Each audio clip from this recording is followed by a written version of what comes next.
We all communicate, right? Communication has always been the most significant part of human expression and interaction. Humans have communicated with one another in some shape since the time immemorial. Ancient man was forced to be creative when it comes to communication.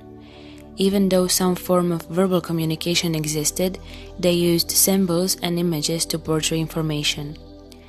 Between the ancient times and the 15th century, people spoke to each other and wrote handwritten notes. This all changed when the printing press was invented. It gave people the ability to produce large amounts of written material, but more importantly, it supported the flow of information among people. Over time, communication has improved from newspaper through letters to television and today's technology. Nowadays, communication is as important to us as breathing. But in this dynamic and ever-changing global climate, quality communication became very rare. Somewhere along the way, we forgot that good communication is a precious ability we possess and improve throughout our lives. With the increasing use of technology in all parts of human life, young people have grown to love the world where there is no face-to-face conversation, in which they often don't even have to bother to use words, where it is sometimes easier to show their true personality. Indeed, it is much easier to express our opinions anonymously, hidden behind a computer screen. Words are our strongest intangible weapon, and used in the wrong way hurt more than any punch. There is less empathy on internet. Spreading negative comments is unstoppable, and victims are often children who carry their bullies in their pockets. Cyberbullying is a situation when a person is being threatened, humiliated, and hurt by another person using text messaging, social media, or any other type of digital technologies. But who are cyberbullies? On the one hand, they are no different than traditional bullies. They also feel stronger when others suffer. But on the other hand, they can be victims of bullying themselves.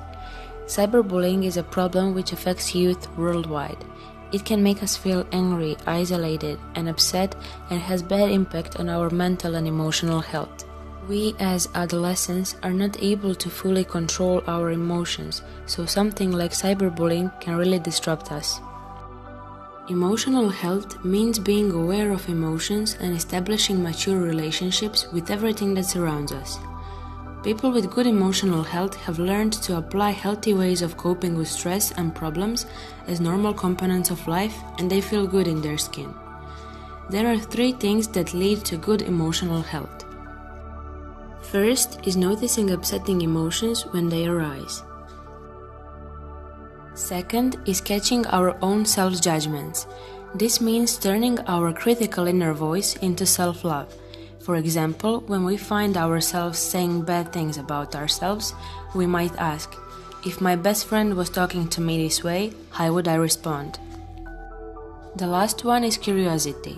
It means that it's important to be interested in our own thoughts, behaviors, and feelings. Research has shown that emotionally healthy people put their interests first, find meaning in loss and trauma, and are more communicative. What we should understand is that honesty in communication is what holds it together. Over the phone, we can lie, we can pretend.